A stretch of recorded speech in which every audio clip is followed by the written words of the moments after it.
સુરત મહાનગરપાલિકાને આડે હાથે લઈ લીધી હતી અને એમ કીધું હતું કે સુરતની અંદર અત્યારે પાલિકા જે પ્રમાણે વાત કરે છે એ પ્રમાણે તો વૃક્ષોના જંગલો હોવા જોઈતા હતા, પરંતુ એને બદલે સિમેન્ટ કોન્ક્રીટના જંગલો દેખાય છે। એ સિવાયની પણ પાટીલે વાત કરી છે, તો એના વિશે હું તમારી સાથે વાત કરીશ।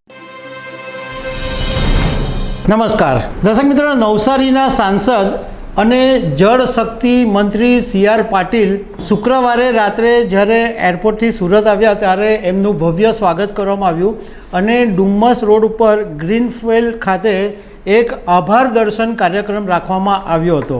એમાં સી.આર. પાટીલે ઘણા બધા વિષયો ઉપર વાત કરી, પરંતુ એક વાત એમણે એવી કરી કે જે વધારે ચર્ચામાં આવી ગઈ। એમણે સુરત મહાનગરપાલિકાને આડે હાથે લઈ લીધી હતી અને એમ કીધું હતું કે સુરતની અંદર અત્યારે પાલિકા જે પ્રમાણે વાત કરે છે એ પ્રમાણે તો વૃક્ષોના જંગલો હોવા જોઈતા હતા, પરંતુ એને બદલે સિમેન્ટ કોન્ક્રીટના જંગલો દેખાય છે। એ સિવાયની પણ પાટીલે વાત કરી છે, તો એના વિશે હું તમારી સાથે વાત કરીશ। મારું નામ રાજેશ શાહ છે અને તમે જોઈ રહ્યા છો ખબર છે .com। દર્શક મિત્રો, સી.આર. પાટીલ અને બીજા જે સાંસદો છે એમનો એક આભાર દર્શનનો કાર્યક્રમ શુક્રવારે રાત્રે ડુમ્મસ રોડના એક ફાર્મ હાઉસમાં રાખવામાં આવ્યો હતો, જેમાં મુકેશભાઈ દલાલ સુરત લોકસભા બેઠક ઉપરથી બિનહરીફ જીત્યા, એમનું સન્માન થયું। બારડોલીના સાંસદ પ્રભુ વસાવા અને સી.આર. પાટીલ એમ ત્રણના સન્માન થયા। જ્યારે સી.આર. પાટીલનો બોલવાનો વારો આવ્યો ત્યારે એમણે એમ કીધું કે ગુજરાતની અંદર 26 બેઠકો જીતવાની હતી, પરંતુ એક બેઠક અમે હારી ગયા, પણ હું આનો દોષ કોઈને આપતો નથી। આ માત્ર મારી જ ભૂલ છે અને હું જવાબદારી સ્વીકારું છું કે હું 26 બેઠકો ભાજપને જીતીને આપી શક્યો નહીં, અને એમણે પોતે એકદમ બહુ સરળતાથી આ વાતને સ્વીકારી લીધી। એ પછી એમણે એક વાત એમ કરી કે સુરત મહાનગરપાલિકા એમ કહે છે કે દર વર્ષે 10 લાખ વૃક્ષો વાવવામાં આવ્યા છે, તો એ દૃષ્ટિએ જો આપણે જોઈએ તો સુરતની અંદર અત્યારે જંગલોના વૃક્ષો હોવા જોઈએ, તેને બદલે સિમેન્ટ કોન્ક્રીટના જંગલો દેખાય છે। જો કે પછી સાથે સાથે એમણે પાલિકાનો બચાવ બી કરી લીધો। એમ કીધું કે એની અંદર ઘણા બધા પ્રશ્નો છે। એક મુખ્ય પ્રશ્ન એ છે કે પાલિકા જેટલા છોડ વાવે છે તો એના માટે જે જાળી લગાવવામાં આવે છે એ લોકો ભંગારમાં વેચી દે છે, અને જે છોડ હોય છે એને બકરી અથવા ગાય ખાઈ જાય છે।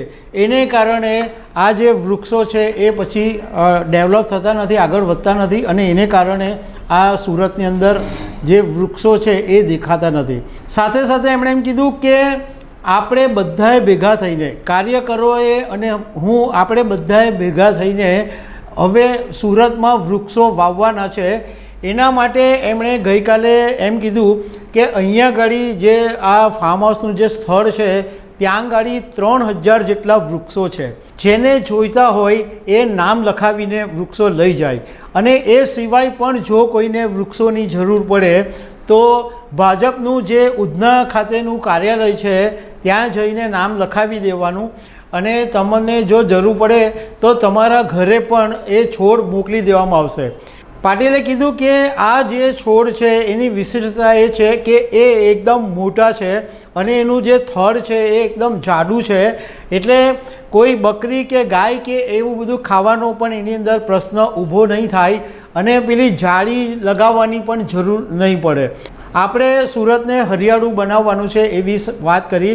સાથે સાથે જળ શક્તિ મંત્રાલયના મંત્રી બન્યા છે એટલે એમણે પાણી વિશે પણ વાત કરી કે એમ કીધું કે જળ સંચય માટે વરસાદી પાણીને જો સીધું પાઇપ મારફતે બોર સુધી પહોંચાડવાની યોજના છે, એટલે વરસાદનું જે પાણી હોય એ તમે જળ સંચય કરી શકો છો, એની યોજના છે, અને એની પાછળ કોઈ ખર્ચો બી નથી થતો।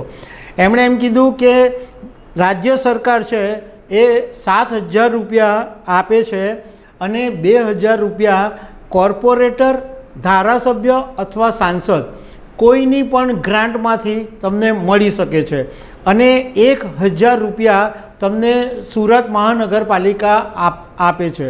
મતલબમાં આની અંદર તમારે કોઈ ખર્ચા બહુ મેજર આવતો નથી, અને મારો એવો ટાર્ગેટ છે કે સુરતની અંદર એક પણ સોસાયટી એવી નહીં બચે કે જેની અંદર આ જળ સંચયનું પાણી નહીં પહોંચે. બધી જ સોસાયટીની અંદર પાણી પહોંચે અને કાર્યકરો બધા ભેગા થઈને મહેનત કરશે એવું મારું માનવું છે.